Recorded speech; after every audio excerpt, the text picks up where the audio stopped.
You know that feeling when Sunday evening hits and suddenly your chest gets tight? That creeping dread that tomorrow is Monday? Yeah, we've all been there. But here's a wild thought. What if I told you that Mondays being terrible isn't some law of nature? Someone, somewhere, literally just decided this is how we'd live our lives. Today, we're going on a journey through time to answer a question you've probably never asked but desperately need answered. Who decided that work weeks exist? Why did they pick Monday to start? And most importantly, could it have been different?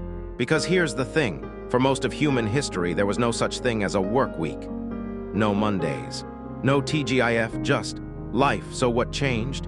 And why are we all collectively suffering through the same 7-day cycle like it's the most natural thing in the world? Let's dive in. Picture this. You're living in ancient Mesopotamia, around 4,000 years ago. The concept of a Monday doesn't exist. Instead, you're just trying to survive, farm your crops, and maybe not get trampled by a wild animal. Time is measured by seasons, moon cycles, and whether or not you have food. But then the Babylonians looked up at the night sky and had an idea. They noticed 7 celestial bodies visible to the naked eye. The sun, the moon, Mars, Mercury, Jupiter, Venus, and Saturn. And they thought, you know what? Let's create a 7-day cycle based on these. Now, this wasn't a work week. This was more like an astrological calendar.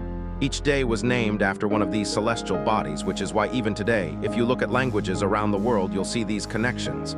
Monday, Moon Day, Sunday, Sunday, Saturday, Saturn's Day. The ancient Romans took this system and ran with it, spreading it across their empire. But here's what's crucial. Nobody was working 5 days and resting 2. That's a modern invention. Ancient people worked when they needed to work and rested when they needed to rest. Harvest season, you're working every day. Winter, maybe you're chilling more. The idea of a structured work week would have seemed absolutely bizarre to them. So when did things change? Enter religion.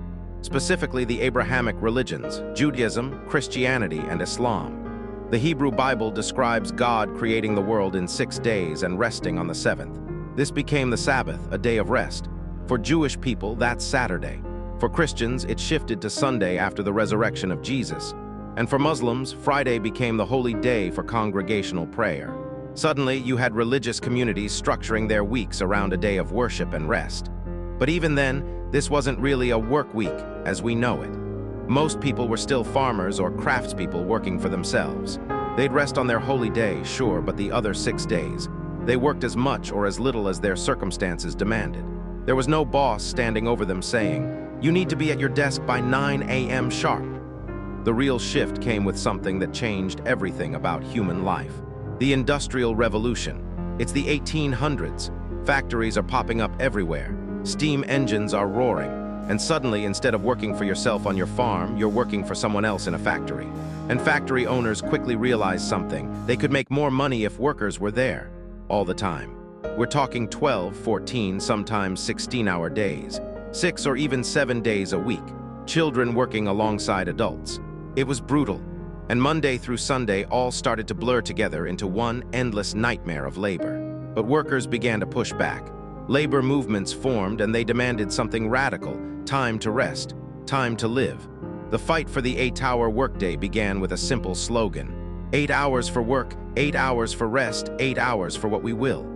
In 1908, a New England cotton mill became one of the first businesses in the U.S. to give workers both Saturday and Sunday off.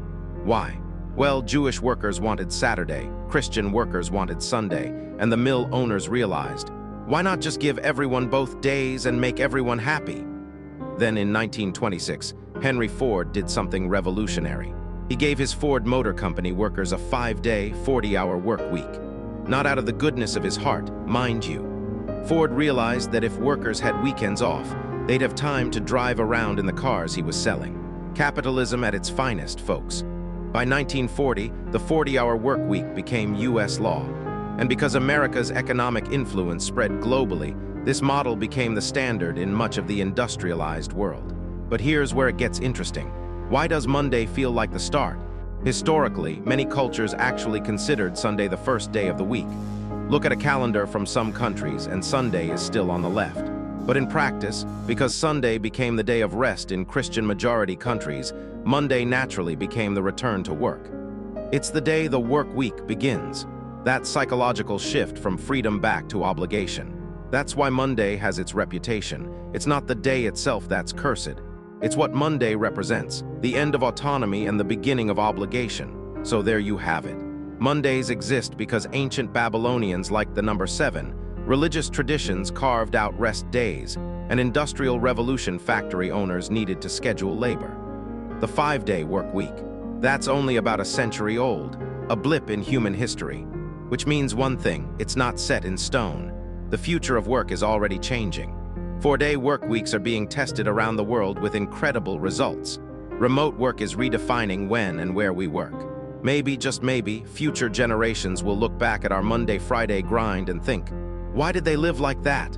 The question is, what are we going to do about it?